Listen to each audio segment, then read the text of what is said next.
সাইয়্যিদনা হযরত নূহ আলাইহিস সালাম ৯৫০ বছর উম্মতকে ঈমানের দাওয়াত দিলেন। ঘটনা আমাদের জানা আছে মাত্র ৮২ জন। ৯৫০ বছর ঈমানের দাওয়াতের ফসল মাত্র ৮২ জন মুসলমান হয়েছে। কয়জন? হযরত নূহ পয়গম্বর এতদিন মেহনত করার পর, এতদিন তাবলীগ করার পর, এতদিন দ্বীনের দাওয়াত দেওয়ার পর মাত্র ৮২ জন মুসলমান হলো। আল্লাহ নূহ নবীর ডাক দেয়া কয়, নূহ ওয়া উহিয়া ইলা নূহিন আন্নাহু লা ইউমিনা মিন কওমিকা ইল্লা মান ক্বাদ আমান ফালা তাবতাইস বিমা কানু ইয়াফআলুন। ওরে নূহ, আর দাওয়াত দিয়া লাভ নাই, এরা একজনও তোমার দাওয়াতে মুসলমান হবে না। নাউজুবিল্লাহ বলে। কে দাওয়াত দিয়া বলছেন?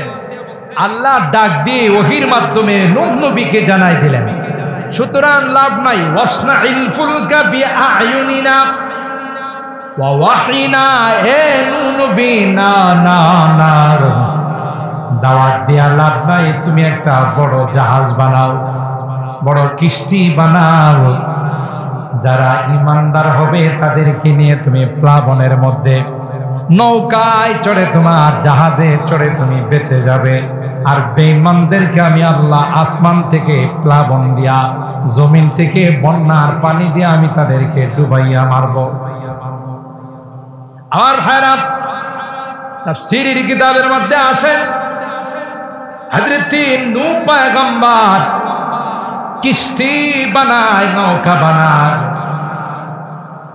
আর এই কমবক্তের দল নূহ নবীর উম্মতেরা এদিক দিয়া যায়, সাখিরু মিন, নূহ নবীকে নিয়ে উপহাস করে। ডাক দেয়া কয়ে, নূহ তুমি তো এতদিন পয়গম্বর ছিলা, তুমি এতদিন নবী ছিলা,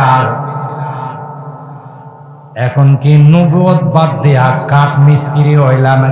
নাউজুবিল্লাহ। এখন কাঠ মিস্ত্রির কাজ করো, এখন তোমার নবুয়ত গিরি গেল কোথায়? নাউজুবিল্লাহ। হযরত নূহ আল্লাহর হুকুমে কিস্তি বানায়, জাহাজ বানায়। এরা নূহ নবীকে নিয়ে উপহাস করে। আল্লাহ ডাক দিয়া কয়, নবী আমার, আপনি টেনশন করবেন না, আমি আল্লাহ তাদের উপহাসের দাঁত ভাঙ্গা জবাব দেব। কে জবাব দিবেন? আর ভাইরা, হযরত নূহ পয়গম্বর সব প্রকারের পানিগুলো কি তার কিস্তির মধ্যে উঠাইলেন। পশু পাখি, জীব জন্তু সব তার কিস্তির মধ্যে উঠাইলেন। যারা ঈমানদার ছিলেন তাদেরকেও তিনি উঠাইলেন। আল্লাহ পাক হযরত নূহ নবীকে জানাই দিলেন, যখনই দেখবেন চুলার ভিতর দিকে উতলাইয়া পানিগুলো উপরের দিকে উঠতেছে, তখন মনে করবেন আল্লাহর আযাব শুরু হয়ে গেছে। চুলার ভিতর থেকে পানি বাইর হয় না, আগুন বাইর হয়? কথা কয় না, আগুন বাইর হয়। আল্লাহ কয়, যেদিন দেখবেন আগুনের পরিবর্তে পানি উতলানো শুরু করছে, বুঝবেন আল্লাহর গজব। আমার ভাইরা, এইভাবে যখন বন্যা শুরু হয়ে গেল, আসমান থেকে বৃষ্টি হচ্ছে, জমিন থেকে পানি কল কল কল কল করে উপরের দিকে উঠতেছে। নবীর বুঝতে বাকি নাই, আল্লাহর গজব, প্লাবন আর বন্যা শুরু হয়ে গেছে। সবকে তিনি তার কিস্তির মধ্যে উঠাইলেন। আর যারা বেঈমান, এরা তার কিস্তিতে উঠতে পারে নাই।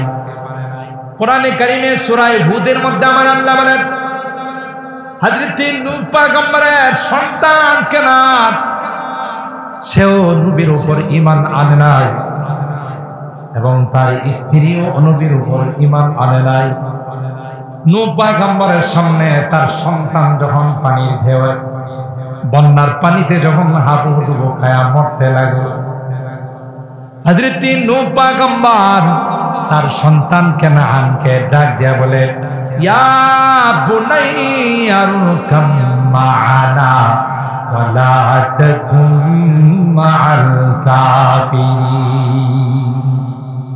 এ কলিজা টুকরা সন্তান, না না না, এখন আর বাঁচার কোনো উপায় নাই। আসো রে আমার কিস্তির মধ্যে চলে আসো, নৌকায় উঠো। বন্যার পানি থেকে বাঁচার কোনো উপায় নাই। বদনসিব বাবাকে ডাক দেয়া কয়, কালা সাআবি ইলা জাবালি আশিমুনি মিনাল মা। এই বদনসিব ডাক দেয়া কয়, না নবী, তোমার কিস্তিতে আমি যাব না। পানির মাত্রা যদি আরো বেড়ে যায় তাহলে বড় বড় পাহাড়ের উপর উঠে আমি আমার আত্মরক্ষা করব, তারপরেও তোমার কিস্তির মধ্যে আমি যাব না। হযরত নূহ পয়গম্বর জবাব দিলেন, ক্বালা লা আশিমাল ইয়াওমা মিন আমরিল্লাহি ইল্লা মান রাহিম ওয়া হালা বাইনাহুমাল মাওজু ফাকানা মিনাল মুগরাকিন। বাপ বেটার মধ্যে কথা চলতেছে, এমত অবস্থায় বিশাল আকৃতির এক ঢেউ। যারা কক্সেস বাজার গেছেন, কক্সেস বাজারে সমুদ্রের পাড়ে দাঁড়াইলে যখন ঢেউগুলো আসে মনে হয় ছোটখাটো পাহাড় হয়ে আসতেছে, যেরকম ঠিক বিশাল আকৃতির ঢেউ হযরত নূহ পয়গম্বরের সামনে তার সন্তানকে যখন ডুবাইতেছিল তখন তিনি বললেন, বাবারে আর বাঁচার কোনো উপায় নাই। এই বন্যার পানির থেকে আল্লাহ যদি কাউকে না বাঁচায় তার বাঁচার কোনো উপায় না। ঠিক কিনা বলেন? গজব যদি আসে কোন রকমের তদবির কইরা কি বাঁচা যায়? হযরত মূসা পয়গম্বর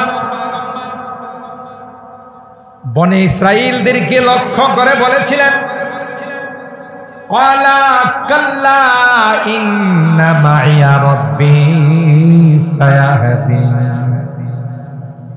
মূসা পয়গম্বর বলেছিলেন, না না না, এটা কোনোদিন হতে পারে না। নবীরা কোনোদিন নিজের ইচ্ছায় এলাকা ছেড়ে যায় না। সুবহানাল্লাহ। সুতরাং তোমরা কি মনে করছো আমি নিজে সিদ্ধান্ত নিয়ে এলাকা ত্যাগ করে তোমাদেরকে নিয়ে সমুদ্রের পারে চলে আসলাম?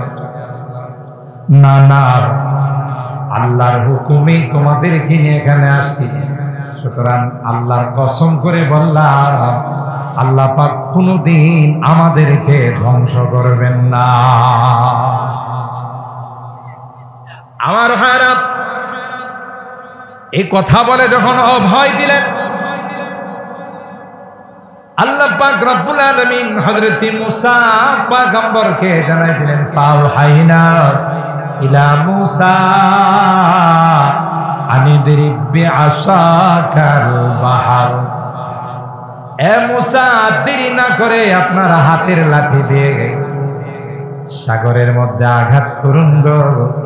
আঘাত করতে দেরি হবে, আমি আল্লাহ 12টা পদ্মা সেতু বানাইতে দেরি হবে না। আবু আতিশ খাকু বাদ বান্দা পেশে মা তু মুর্দা বা হাত জিন্দা। আল্লামা রুমি রহমাতুল্লাহি আলাইহি বলেন, তুমি জানো না পৃথিবীর সবকিছু কার গোলাম? পৃথিবীর যা কিছু আছে, পানি বাতাস, আগুন পানি বাতাস, যা কিছু আছে সবগুলো হলো আল্লাহর গোলাম। অর্ডার দিতে দেরি হয়, ওইগুলো অ্যাকশনে যাইতে দেরি হয় না। আমার ভাইরা, তাফসীরের কিতাবের মধ্যে আসে, ফেরাউন যখন তার বাহিনী নিয়ে সৈনিকদেরকে নিয়ে মাঝ সাগরে চলে গেল, সাথে সাথে ধমাধম ওই সেতুগুলো ভেঙ্গে, কার্পেটিং রাস্তাগুলো ভেঙ্গে সমুদ্রের সঙ্গে মিলে গেল। সুবহানাল্লাহ। এখন ফেরাউন সহ তার বাহিনী কেউ পানির উপরে নাই,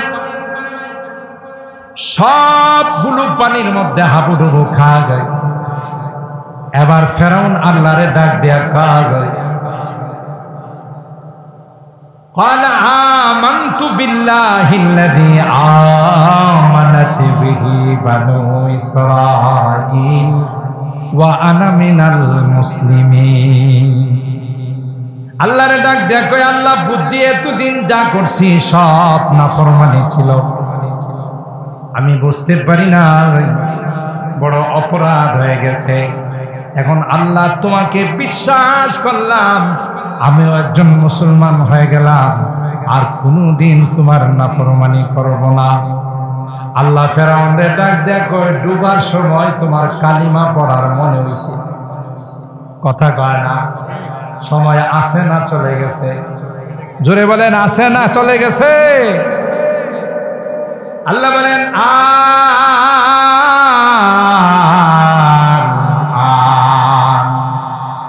وقد عصيت قبل وكنت من المفسدين। আল্লাহ ডাক দেয়া কয়, ফেরাউন অনেক সময় দিয়েছিলাম, অনেক সুযোগ দিয়েছিলাম, তুমি তো কাজে লাগাও নাই। তুমি বেয়াদবি করতে করতে একটা পর্যায়ে নিজেরে বড় রব বানাইছো, আমারে ছোট রব বানাইছো, এখন আর তোমাকে সুযোগ দেওয়া হবে না। এই ঘটনা যেই দিন ঘটছিল, এটা কোন দিন ছিল? কথা কয় না, মুহররম মাসের 10 তারিখ। সুবহানাল্লাহ। কয় তারিখ? 10 তারিখ। এই ঘটনা আল্লাহ ঘটাইছিলেন। এই জন্য মুহররমের তাৎপর্য শুধু কারবালা দিয়ে নয়, সেই আদিকাল থেকে মুহররমের তাৎপর্য, কথা বলেন ঠিক না বেটি? আশুরার তাৎপর্য সেই আদিকাল থেকে। বিসমিল্লাহির রহমানির রহিম।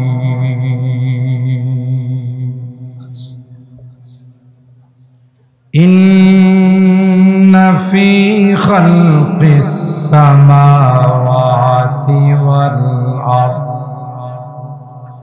ওয়াখতিলাফিল লাইলি ওয়ান নাহার লাআয়াতিন লিউলিল আলবাব।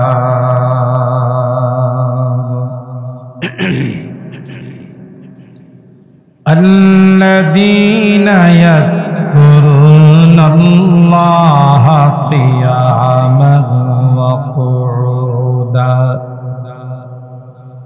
وعلى جنوبهم ويتفكرون في خلق السماوات ويتفكرون في خلق السماوات والأرض ربنا ما خلقت هذا باطلا سبحانك فقنا عذاب النار. وقال النبي صلى الله عليه وسلم ويل لمن قرأ هذه الآيات ولم يتفكر فيها أو كما قال عليه الصلاة والسلام. بارك الله لنا ولكم في القرآن العظيم ونفعنا وإياكم بالآيات والذكر الحكيم. صدق الله العظيم وصدق رسوله النبي الكريم ونحن على ذلك لمن الشاهدين والشاكرين والحمد لله رب العالمين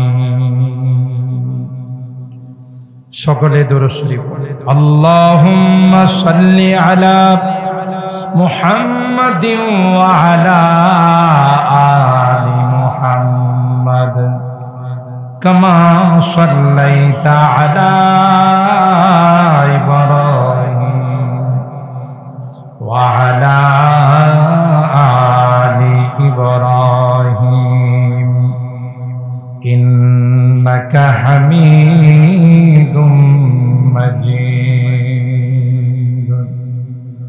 আল্লাহুম্মা বারিক আলা মুহাম্মাদিন ওয়া আলা আলি মুহাম্মাদ কামা বারাকতা আলা ইব্রাহিম ওয়া আলা আলি ইব্রাহিম ইন্নাকা হামিদুম মাজিদ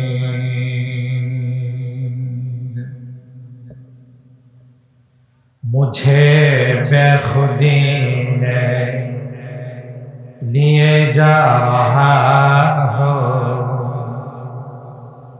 मुझे बेखुदी ने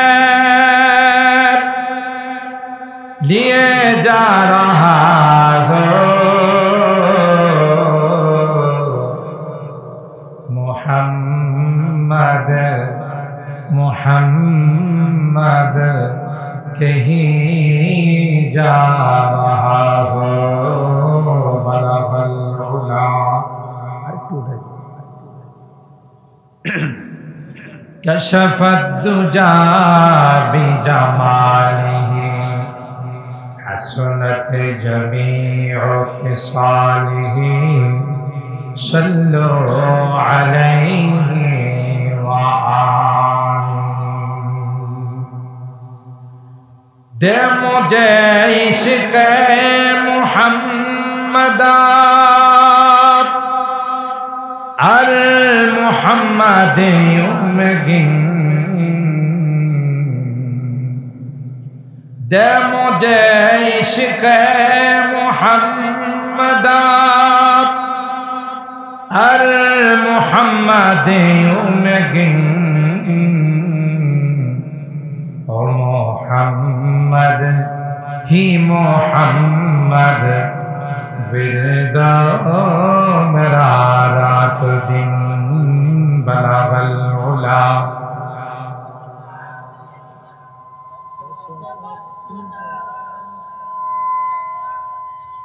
हसनत जमीउ खिसालिही सल्लु अलैहि व अल्लाहुम्मा सल्लि व सल्लिम दाइमन अबदा अला हबीबिका खैरिल खल्क़ि कुल्लिहिम।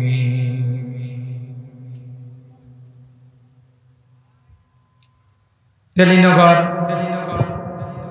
উত্তরপাড়া গজারহাটি যুবকবৃন্দের উদ্যোগে আয়োজিত মরহুম আনোয়ার মুসলিম মিয়ার রুহের মাগফিরাত ও সকল কবরবাসীদের স্মরণে আজকে ওয়াজ ও দোয়ার মাহফিলের সম্মানিত সদর হযরত উলামা ইকরাম বেরাদারানে ইসলাম পর্দার আড়ালের মা ও আল্লাহ পাকের দরবারে লাখো কোটি শুকরিয়া যে রব্বে কায়নাত পবিত্র মুহররমুল হারাম মাসে 10 তারিখ দিবাগত 13 তারিখের 12 তারিখের 11 তারিখের রাত্রিতে আজকের একটি বরকতময় মাহফিলে আমাদেরকে আসার বসার তৌফিক দান করেছেন। এজন্য অন্তরের অন্তঃস্থল থেকে কালিমাতু শুকর আদায় করে জোরে সুরে বলি আলহামদুলিল্লাহ। আর একটু জোরে বলি আলহামদুলিল্লাহ। মুহতারাম হাজিরিন, আমার পূর্বে অত্যন্ত তাৎপর্যপূর্ণ আলোচনা করে থাকেন সুমধুর কণ্ঠের অধিকারী হযরতুল আল্লামা আজিজুল ইসলাম জালালী সাহেব দামাত বারাকাতুহুম। কারবালার ইতিহাস নিয়ে তিনি আলোচনা শুরু করেছিলেন। সময়ের স্বল্পতার কারণে তিনি তার আলোচনার ইতি টেনেছেন। আমি আপনাদের খিদমতে কুরআনুল কারীমের ৪র্থ নাম্বার পারা থেকে 2খানা আয়াত তিলাওয়াত করেছি। সরকারে দু আলম মাহবুবে কিবরিয়া সৈয়দুল কাউনাইন সৈয়দুস সাকালাইন হযরতে মুহাম্মদুর রাসূলুল্লাহ সাল্লাল্লাহু আলাইহি ওয়াসাল্লামের অসংখ্য হাদিস থেকে ছোট্ট একখানা হাদিস পাঠ করেছি। যেহেতু আজকের মাহফিল অত্র পাড়ার যুবকদের উদ্যোগে মুরব্বীদের রুহের মাগফিরাত কামনায়, তাই আলোচনা আমাদের কাউসার আহমদ হাসানী সাহেব জালালী সাহেব করেছেন। এই প্রচন্ড গরমের মধ্যে খুব লম্বা আলোচনা করে আপনাদের কষ্ট দেব না, তবে বিনয়ের সাথে অনুরোধ করব, যেহেতু কষ্ট করে আমরা অনেকক্ষণ সময় এখানে বসেছি, আরেকটু কষ্ট করে আখেরি মোনাজাত করে যাব বলেন সকলে আল্লাহ পাক আমাদেরকে মোনাজাত করে যাওয়ার তৌফিক দান করুন। সকলে বলুন আল্লাহুম্মা আমিন। মুহতারাম হাজিরিন, কারবালা দিবস দিয়ে আশুরার মূল্যায়ন নয়। বিষয়টাকে খুব খেয়াল করে শুনবেন। আমরা যখন ছোট ছিলাম, আপনারা যখন ছোট ছিলেন, আমরা আশুরার দিবস আসলে আমরা মনে করতাম জারি গাওয়া, হায় হাসান হাই হুসাইন বলা, এটাই মনে হয় আশুরা। ঠিক কিনা বলেন?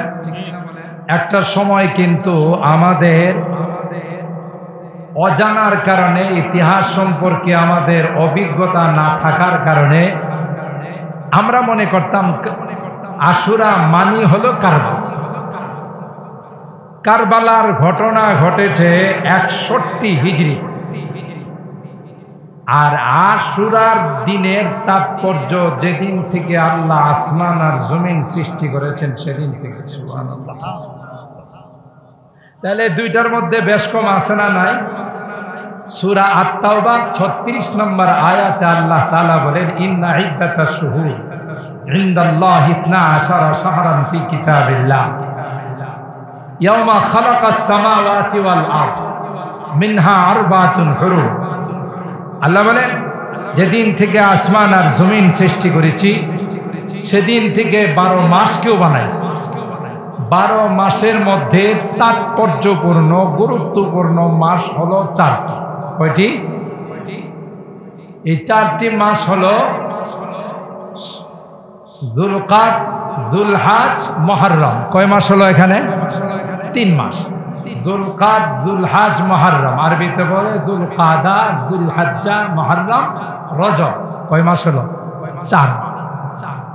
এই 4টি মাসকে জাহিলিয়তের যুগে কাফের মুশরিকরা, বেঈমানরাও অত্যন্ত তাজিম করত। সুবহানাল্লাহ। কোন রকমের মারামারি, কাটাকাটি, হানাহানি, রক্তপাত কোনো কিছুই তারা করতো না। ঠিক কিনা বলেন? এদিকে থাকেন, এদিকে থাকেন। কোনো কিছুতেই তারা জড়িত হতো না। ঠিক কিনা বলেন?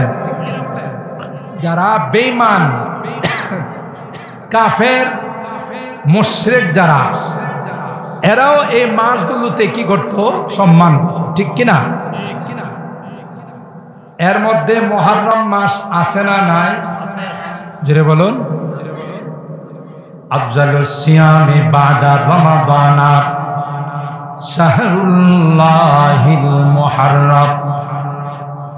শুধু তাই নয়, আল্লাহর হাবিব বলেন রমজানের পরে সবচাইতে গুরুত্বপূর্ণ রোজা হলো মুহররমের রোজা। মুহররম মাসের রোজা আল্লাহর হাবিব বলেন রমজান মাসের পরে এই রোজার গুরুত্ব সবচাইতে বেশি। সুবহানাল্লাহ। বিশেষ করে আজকের যে দিনটা গেছে 10 তারিখের রোজা, আশুরার রোজা, আল্লাহর হাবিব বলেন সিয়ামু ইয়াউমি আশুরা আহতাসিবু আলাল্লাহি আইয়ুকাফিরাস সানাতাল্লাতী ক্বাবলাহু ওয়াস সানাতাল্লাতী বাদা। আল্লাহর হাবিব বলেন মুহররমের 10 তারিখে রোজা যারা রাখবে, নবী আমার কয় আল্লাহ পাক রব্বুল আলামিন তার অতীতের 1 বছরের গুনাহ আল্লাহ মাফ করে দিবে। একটা রোজায় কয় বছরের গুনাহ মাফ হয়? সুবহানাল্লাহ। কয় বছরে? 1 বছরে। লাভ না লস? জোরে কর। আপনারা যেখানে বসে আছেন দোয়ার জন্য, লাভ না লস? কাদের রুহে দোয়া যাবে? আপনার বাবা, আপনার মা, আপনার দাদা, এই পাড়ার যত মুরব্বীরা আছে, গোটা আদম সন্তান যারা কবরে শুয়ে আছে তাদের রুহে দোয়া যাবে। একদিন আমরাও থাকবো না, আমাদের সন্তানরা আমাদের রুহে দোয়া পাঠাবে। ঠিক কিনা বলে? তাইলে অনেক বড় লাভ এই একদিনের রোজা রাখা। রাসূল আকরাম সাল্লাল্লাহু তাআলা আলাইহি ওয়াসাল্লাম হিজরত করে যখন মদিনায় গেলেন, কোথায়? মদিনায় যখন আল্লাহর হাবিব হিজরত করে গেলেন, গিয়ে দেখে মদিনার ইহুদিরা মুহররমের 10 তারিখে রোজা রাখে। কয় তারিখে? জিজ্ঞাসা করলো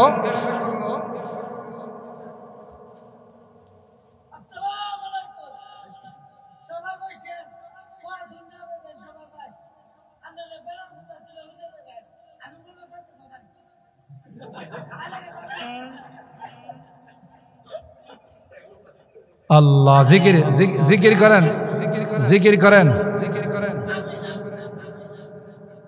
সবাই জিকির করেন। লা ইলাহা, জেনারেটর আছে, জেনারেটর আছে না?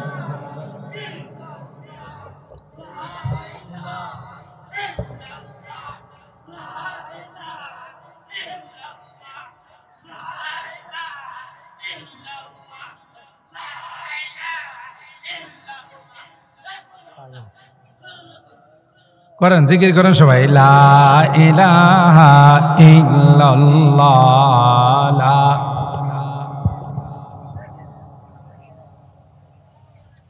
লা ইলাহা ইল্লাল্লাহ,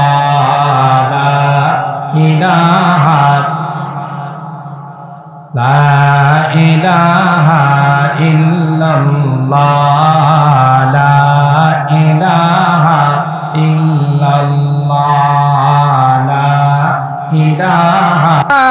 ইলাহা ইল্লাল্লাহ, মুহাম্মাদুর রাসূলুল্লাহ সাল্লাল্লাহু আলাইহি ওয়াসাল্লাম।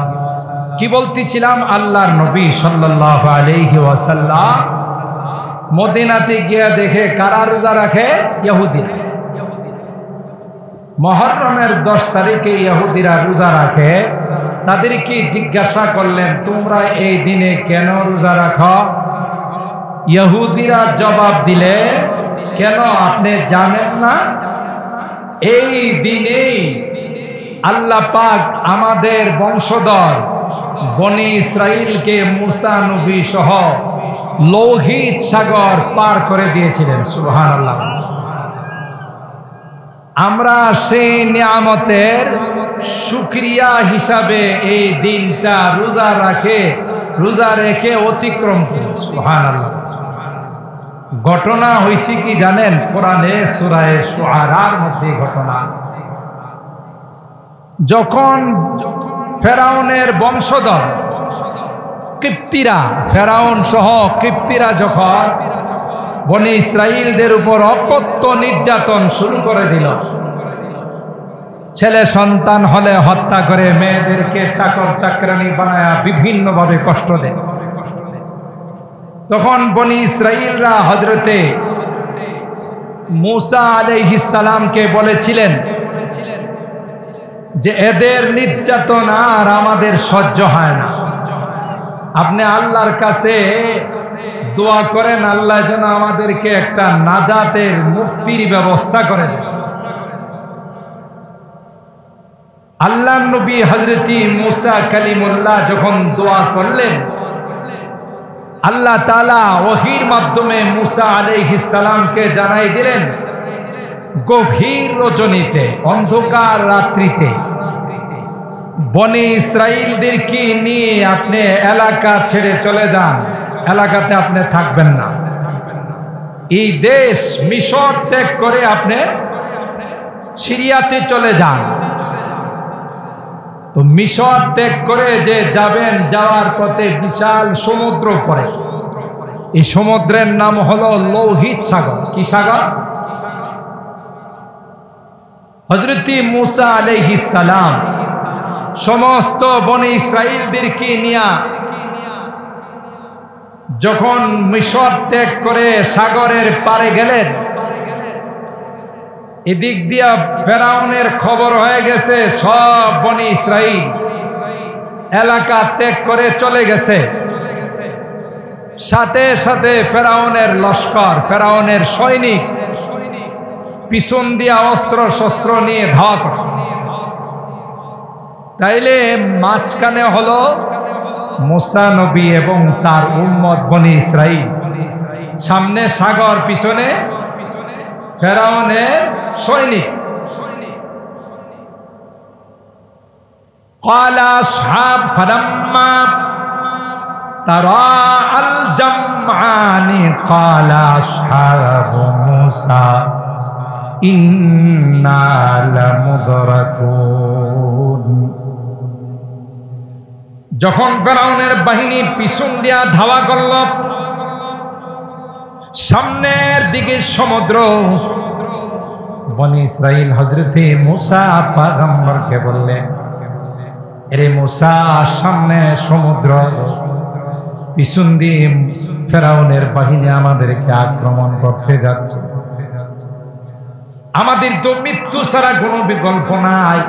পিছন দিয়ে যদি এরা নাগাল পায় আমাদেরকে মেরে ফেলবে, আর যদি সামনের দিকে যাইতে চায় সমুদ্রে ডুবে মরা ছাড়া আর কোনো উপায় নাই।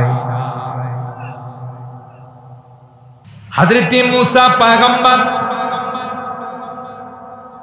বনি ইসরাইলদেরকে লক্ষ্য করে বলেছিলেন, ক্বালা কাল্লা ইন্না মাইয়া রাব্বী সায়াহদিন। মুসা পয়গম্বর বলেছিলেন, না না না, এটা কোনোদিন হতে পারে না। নবীরা কোনোদিন নিজের ইচ্ছায় এলাকা ছেড়ে যায় না। সুবহানাল্লাহ। সুতরাং তোমরা কি মনে করছো আমি নিজে সিদ্ধান্ত নিয়ে এলাকা ত্যাগ করে তোমাদেরকে নিয়ে সমুদ্রের পারে চলে আসলাম? না না, আল্লাহর হুকুমে তোমাদেরকে নিয়ে এখানে আসি। সুতরাং আল্লাহর কসম করে বললাম, আল্লাহ পাক কোনদিন আমাদেরকে ধ্বংস করবেন না। আমার ভাইরা, এই কথা বলে যখন অভয় দিলেন, আল্লাহ পাক রব্বুল আলামিন হযরত মুসা পয়গম্বরকে জানাই দিলেন, ফাওহাইনা ইলা মুসা আনিদরিব বিআসাকাল বাহর। এ মুসা, দেরি না করে আপনার হাতের লাঠি দিয়ে সাগরের মধ্যে আঘাত করুন গো। আঘাত করতে দেরি হবে, আমি আল্লাহ 12টা পদ্মা সেতু বানাইতে দেরি হবে না। কয়টা বাংলাদেশে আছে? কয়টা? কয়টা? একটা পদ্মা সেতু, তাও 2-3 মাসের মধ্যে বানায় ফেলাছে, তাই না? বছর কি বছর বাজেট বাড়তে বাড়তে বাড়তে বাড়তে তারপরে হেগো পেট ভরে না, কথা কয় না। একের পরে এক বাজেট বাড়াইতে বাড়াইতে অনেক বছর লাগায়া পদ্মা সেতু বানাইছে, তাও 2-3 বছর পরে কয়েকদিন আগে উদ্বোধন করছে, কথা কয় না, ঠিক না বেঠে? আর আল্লাহ এই যে লৌহিক সাগর, এটা তো পদ্মা নদীর উপর, আর আল্লাহ ব্রিজ বানাইছেন, সেতু বানাইছেন নদীর উপর না সাগরের উপর? বলেন, আল্লাহর কয় বছর সময় লাগবে? কয় না, ঘুমাই গেছেন? বলেন কয় বছর? কোনো বৎসর টৎসর নাই, কোনো মাস টাস নাই, কোনো দিন টিন নাই, কোনো ঘন্টা ঘন্টা নাই, কোনো মিনিট মানিট নাই। আল্লাহ শুধু বললেন কোন, সাথে সাথে হয়। সময় লাগছে। কে বানাইছেন? হযরত মূসা পয়গম্বর বনি ইসরাইলদের কি বললেন, তোমরা যেহেতু 12টা বংশ, 12টা গোষ্ঠী, তোমরা যেহেতু 12টা গোত্র, তাই আল্লাহ তোমাদের এক এক গোত্রের জন্য এক একটা পদ্মা সেতু বানাই দিয়েছে। বাস খুশিতে আনন্দে সবাই পদ্মা সেতু লৌহিক সাগরের উপরে, লৌহিক সাগরের উপরে এই সেতু দিয়া মুহূর্তের মধ্যে সাগর পাড়ি দিয়ে দিছে। আল্লাহু আকবার। সময় লাগছে। এই দিক দিয়া মিস্টার ফেরাউন চিনেন তো? জগতের মধ্যে ভালো মানুষ থাকলে শুধু একজনে ছিল, ওনার নাম কি? কথা কয় না। জনমের শয়তান, ঠিক কিনা বলেন? নিজেরে নিজে রব দাবি করছে, ঠিক কিনা? ফেরাউনে যখন খবর পাইছে সব বনি ইসরাইল গনাগাটি নিয়া, স্বর্ণ টর্ণ নিয়া পলায়ন করছে, গেছে গা, তখন অর্ডার জারি করে দিল, এদের একজনকে পলাতে দেওয়া হবে না, তাদেরকে অ্যারেস্ট করে শাস্তির সম্মুখীন করা হবে। ফেরাউনের এই ঘোষণা শোনার পর তার সৈনিকরা, নৌবাহিনী, বিমান বাহিনী, স্থল বাহিনী, র্যাপিড অ্যাকশন ব্যাটালিয়ন, র্যাব, সব বাহিনী মার মার করে রওনা দিছে, বনে ইসরাইলদেরকে ধরে তাদেরকে শাস্তির সম্মুখীন করবে। আল্লাহ কয় আয় জমে টানতেছে। কথা বলেন ঠিক না বেঠিক?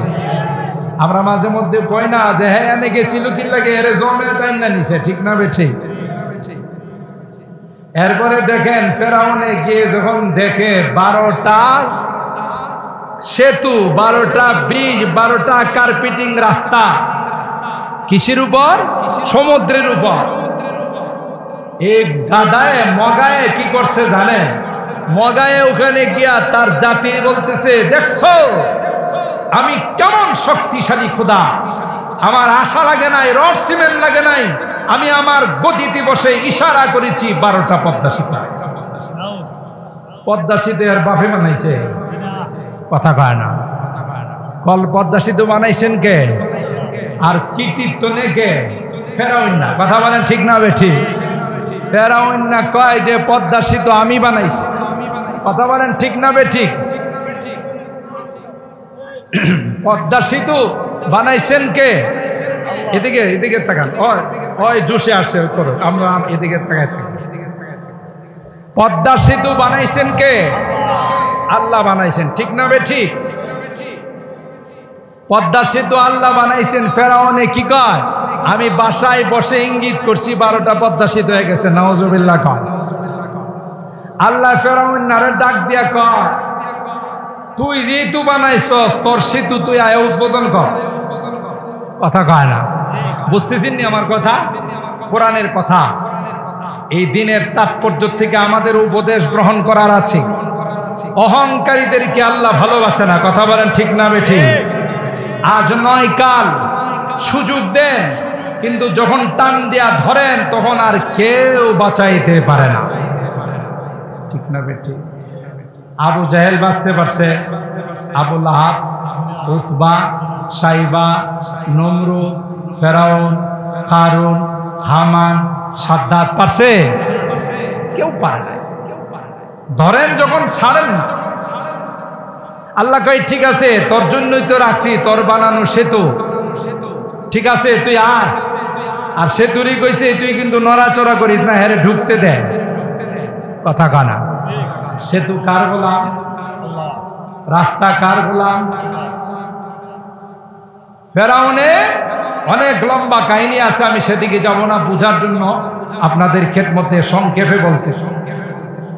ফেরাউনে যখন তার সমস্ত সোলজার নিয়ে, সমস্ত বাহিনী নিয়ে লৌহিত সাগরের এই সেতুর উপর, ব্রিজের উপর, ফুলের উপর যখন উঠছে, মাঝখানে গেছে, আল্লাহ এবার সেতুরে ডাক দেয়া কয়, সায়ার ইউসুস কিনলে কি মিল্লা যা, সুবহানাল্লাহ। সেতু কি ফেরাউনের গোলাম না আল্লাহর গোলাম? আবু আতিশ খাকো বাদ বান্দা আর পেশে মা তু মুর্দা বা হাক জিন্দা। আল্লামা রুমি রহমাতুল্লাহি আলাইহি বলেন, তুমি জানো না পৃথিবীর সবকিছু কার গোলাম? পৃথিবীর যা কিছু আছে, পানি বাতাস, আগুন পানি বাতাস, যা কিছু আছে সবগুলো হলো আল্লাহর গোলাম। অর্ডার দিতে দেরি হয়, ওইগুলো অ্যাকশনে যাইতে দেরি হয় না। আমার ভাইরা, তাফসীরের কিতাবের মধ্যে আসে, ফেরাউন যখন তার বাহিনী নিয়ে, সৈনিকদেরকে নিয়ে মাঝ সাগরে চলে গেল, সাথে সাথে ধমাধম ওই সেতুগুলো ভেঙ্গে, কার্পেটিং রাস্তাগুলো ভেঙ্গে সমুদ্রের সঙ্গে মিলে গেল। সুবহানাল্লাহ। এখন ফেরাউন সহ তার বাহিনী কেউ পানির উপরে নাই, সবগুলো পানির মধ্যে হাবুডুবু খাওয়া যায়। এবার ফেরাউন আল্লাহরে ডাক দেয়া কাজ, قال آمنت بالله الذي آمنت به بنو إسرائيل وأنا من المسلمين। আল্লাহরে ডাক দেয়া কয়, আল্লাহ বুঝছি এতদিন যা করছি সব নাফরমানি ছিল, আমি বুঝতে পারি না, বড় অপরাধ হয়ে গেছে। এখন আল্লাহ তোমাকে বিশ্বাস করলাম, আমিও একজন মুসলমান হয়ে গেলাম, আর কোনদিন তোমার নাফরমানি করব না। আল্লাহ ফেরাউনের ডাক দেয়া কয়, ডুবার সময় তোমার কালিমা পড়ার মনে হইছে? কথা কয় না? সময় আছে না চলে গেছে? জোরে বলেন, আছে না চলে গেছে? আল্লাহ বলেন,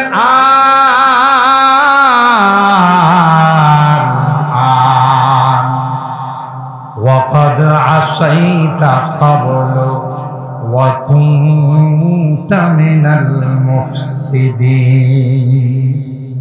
আল্লাহ ডাক দেয়া কয়, ফেরাউন অনেক সময় দিয়েছিলাম, অনেক সুযোগ দিয়েছিলাম, তুমি তো কাজে লাগাও নাই। তুমি বেয়াদবি করতে করতে একটা পর্যায়ে নিজেরে বড় রব বানাইছো, আমারে ছোট রব বানাইছো। এখন আর তোমাকে সুযোগ দেওয়া হবে না। এই ঘটনা যেই দিন ঘটছিল, এটা কোন দিন ছিল? কথা কয় না? মুহররম মাসের 10 তারিখ। সুবহানাল্লাহ। কয় তারিখ? 10 তারিখ। এই ঘটনা আল্লাহ ঘটাইছিলেন। এই জন্য মুহররমের তাৎপর্য শুধু কারবালা দিয়ে নয়, সেই আদিকাল থেকে মুহররমের তাৎপর্য, কথা বলেন ঠিক না বেঠিক? আশুরার তাৎপর্য সেই আদিকাল থেকে। সাইয়েদনা হযরত নূহ আলাইহিস সালাম ৯৫০ বছর উম্মতকে ঈমানের দাওয়াত দিলেন। ঘটনা আমাদের জানা আছে, মাত্র ৮২ জন। ৯৫০ বছর ঈমানের দাওয়াতের ফসল, মাত্র ৮২ জন মুসলমান হয়েছে। কয়জন? হযরত নূহ পয়গম্বর এতদিন মেহনত করার পর, এতদিন তাবলীগ করার পর, এতদিন দ্বীনের দাওয়াত দেওয়ার পর মাত্র ৮২ জন মুসলমান হলো। আল্লাহ নূহ নবীর ডাক দেয়া কয়, নূহ ওয়া উহিয়া ইলা নূহিন আন্নাহু লা ইউমিনা মিন কওমিকা ইল্লা মান ক্বাদ আমান ফালা তাবতাইস বিমা কানু ইয়াফআলুন। ওরে নূহ, আর দাওয়াত দিয়া লাভ নাই, এরা একজনও তোমার দাওয়াতে মুসলমান হবে না। নাউজুবিল্লাহ বলে। কে দাওয়াত দিয়া বলছেন? আল্লাহ ডাক দিয়ে ওহীর মাধ্যমে নূহ নবীকে জানাই দিলেন। সুতরাং লাভ নাই। ওয়াসনাইল ফুলকা বিআয়ুনিনা ওয়া ওয়াহিনা, এ নূহ নবী না না না, দাওয়াত দিয়া লাভ নাই। তুমি একটা বড় জাহাজ বানাও, বড় কিস্তি বানাও, যারা ইমানদার হবে তাদেরকে নিয়ে তুমি প্লাবনের মধ্যে নৌকায় চড়ে, তোমার জাহাজে চড়ে তুমি বেঁচে যাবে। আর বেঈমানদেরকে আমি আল্লাহ আসমান থেকে প্লাবন দিয়া, জমিন থেকে বন্যার পানি দিয়ে আমি তাদেরকে ডুবাইয়া মারব। আমার ভাইরা, তাফসীরের কিতাবের মধ্যে আসে হযরত নূহ পয়গম্বর কিস্তি বানায়, নৌকা বানায়। আর এই কমবক্তের দল নূহ নবীর উম্মতেরা এদিক দিয়া যায়, সাখিরু মিন, নূহ নবীকে নিয়ে উপহাস করে, ডাক দিয়া কয়, হে নূহ, তুমি তো এতদিন পয়গম্বর ছিলা, তুমি এতদিন নবী ছিলা, এখন কি নবুয়ত বাদ দিয়া কাঠ মিস্ত্রি হইলা নাকি? নাউজুবিল্লাহ। এখন কাঠ মিস্ত্রির কাজ কর, এখন তোমার নবুয়তগিরি গেল কোথায়? নাউজুবিল্লাহ। হযরত নূহ আল্লাহর হুকুমে কিস্তি বানায়, জাহাজ বানায়। এরা নূহ নবীকে নিয়ে উপহাস করে। আল্লাহ ডাক দিয়া কয়, নবী আমার, আপনি টেনশন করবেন না, আমি আল্লাহ তাদের উপহাসের দাঁত ভাঙ্গা জবাব দেব। কে জবাব দিবেন?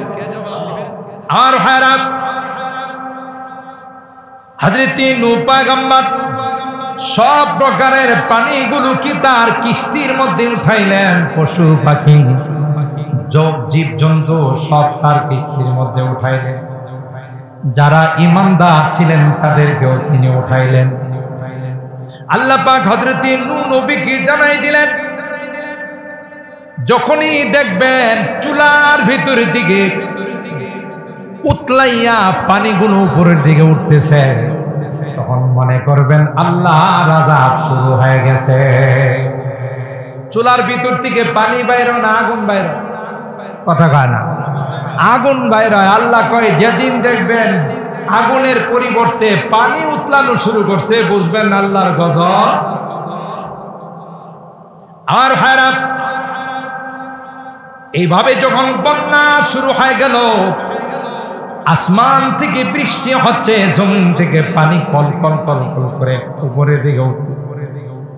নবীর বুঝতে বাকি নাই, আল্লাহর গজব, প্লাবন আর বন্যা শুরু হয়ে গেছে। সবকে তিনি তার কিস্তির মধ্যে উঠাইলেন। আর যারা বেঈমান, এরা তার কিস্তিতে উঠতে পারে নাই। কোরআনে কারিমে সূরা হুদের মধ্যে আমার আল্লাহ বলেন, হযরত নূহ পয়গম্বরের সন্তান কেনাত, সেও নবীর উপর ঈমান আনে নাই, এবং তার স্ত্রীও নবীর উপর ঈমান আনে নাই। নূহ পয়গম্বরের সামনে তার সন্তান যখন পানির ঢেউ, বন্যার পানিতে যখন হাবুডুবু খায়া মরতে লাগলো, হযরত নূহ পয়গম্বর তার সন্তান কেনানকে ডাক দিয়া বলে, ইয়া বুনাইয়া আরকাম মা'ানা ওয়া লা তাকুম মা'আল কাফিরিন। এ কলিজার টুকরা সন্তান, না না না, এখন আর বাঁচার কোনো উপায় নাই, আসরে আমার কিস্তির মধ্যে চলে আসো, নৌকায় উঠো। বন্যার পানি থেকে বাঁচার কোনো উপায় নাই। বদনসিব বাবাকে ডাক দেয়া কয়, কালা সাআবি ইলা জাবালি ইয়াশিমুনি মিনাল মা। এই বদনসিব ডাক দেয়া কয়, না নবী, তোমার কিস্তিতে আমি যাব না। পানির মাত্রা যদি আরো বেড়ে যায়, তাহলে বড় বড় পাহাড়ের উপর উঠে আমি আমার আত্মরক্ষা করব, তারপরেও তোমার কিস্তির মধ্যে আমি যাব না। হযরত নূহ পয়গম্বর জবাব দিলেন, ক্বালা লা আসিমাল ইয়াওমা মিন আমরিল্লাহি ইল্লা মান রাহিম ওয়া হালা বাইনাহুমাল মাওজু ফাকানা মিনাল মুগরাকিন। বাপ বেটার মধ্যে কথা চলতেছে, এমন অবস্থায় বিশাল আকৃতির এক ঢেউ। যারা কক্সেস বাজার গেছেন, কক্সেস বাজারে সমুদ্রের পাড়ে দাঁড়াইলে যখন ঢেউগুলো আসে মনে হয় ছোটখাটো পাহাড় হয়ে আসতে, যে বিশাল আকৃতির ঢেউ হযরত নূহ পয়গম্বরের সামনে তার সন্তানকে যখন ডুবাইতেছিল তখন তিনি বললেন, বাবারে আর বাঁচার কোনো উপায় নাই, এই বন্যার পানির থেকে আল্লাহ যদি কাউকে না বাঁচায় তার বাঁচার কোনো উপায় না। ঠিক কিনা বলেন? গজব যদি আসে কোন রকমের তদবির কইরা কি বাঁচা যায়? তুফান শুরু হয়ে গেছে, আপনি যত মজবুত ঘরে বাঁধেন আল্লাহর যদি হুকুম হয় এটারে ভেঙ্গে চুরমার করে দেওয়া যাবে। ঠিক কিনা বলেন? দেখেন না, একটা কথা আছে না, বাক্য আছে না, তুফানে টিনের ঘর ফালাই দেয়। হ্যাঁ, বদল বাজার থেকে সিমেন্টের পিলার আনছে, সে ঘর ভালো করে মজবুত করে বানছে লোহার অ্যাঙ্গেল দিয়া বানায়া, উত্তর দিকে রূপ কইরা, উত্তর পূর্ব দিকে পশ্চিম দিকে রূপ কইরা কোনাকুনি কাল বৈশাখীর কয় বেড়া হইলে আইস, কথা কয় না। ক্ষমতা থাকলে 80 দিকে আমার ঘরটা বানাইতে পারোস। এ কথা বলার সাথে সাথে কিছুক্ষণ পরে কালো মেঘ আসে, আকাশের মধ্যে কালো মেঘ আয়সায় প্রথম হেরেডারে দিয়ে সাইড করছে। কথা বলেন ঠিক কিনা? কাল বৈশাখে একটা ধাক্কা দিছে, এটার আলু ভর্তা বানায় ফেলাইছে।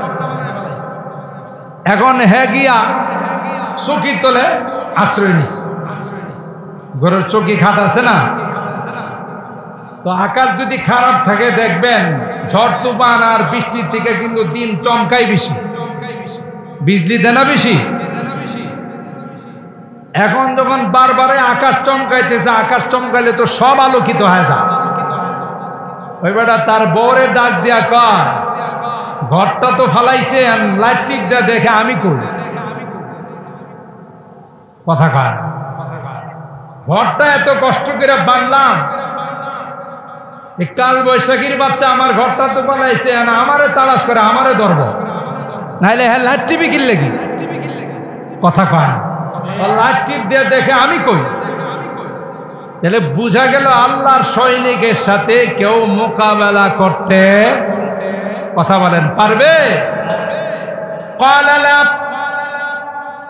আসিমাল ইয়াউমা মিন আমরিল্লাহি ইল্লা মান রাহিম। পয়গম্বর সন্তানকে ডাক দিয়া কয়, বাবা আল্লাহর গজব শুরু হয়েছে, এই গজব থেকে আল্লাহ না বাঁচাইলে কেউ বাঁচতে পারবে না। ঠিক কিনা বলেন? বাবার সামনে সন্তানকে ডুবিয়ে মেরে ফেলল। ওই যে স্টিমার আর কিস্তি নূহ পয়গম্বর বানায়া বন্যার পানির মধ্যে চলতে লাগলো। ওই স্টিমারের কোনো ইঞ্জিন ছিল না, কোন রকমের কোনো তেল মোবিল ছিল না, কোনো নৌকা মাঝি ছিল না। আল্লাহর হুকুমে স্টিমার পানির উপর চলা শুরু করছে। একদিন দুই দিন নয়, 6 মাস পর্যন্ত পানির উপরে চলতে চলতে ইরাকের একটা পাহাড় আছে, যে পাহাড়ের নাম জুদি পাহাড়, ওই জুদি পাহাড়ের মধ্যে গিয়া ঘাট বেরাইছে। কোন পাহাড়? ওয়াস্তাওয়াত আলাল জুদি।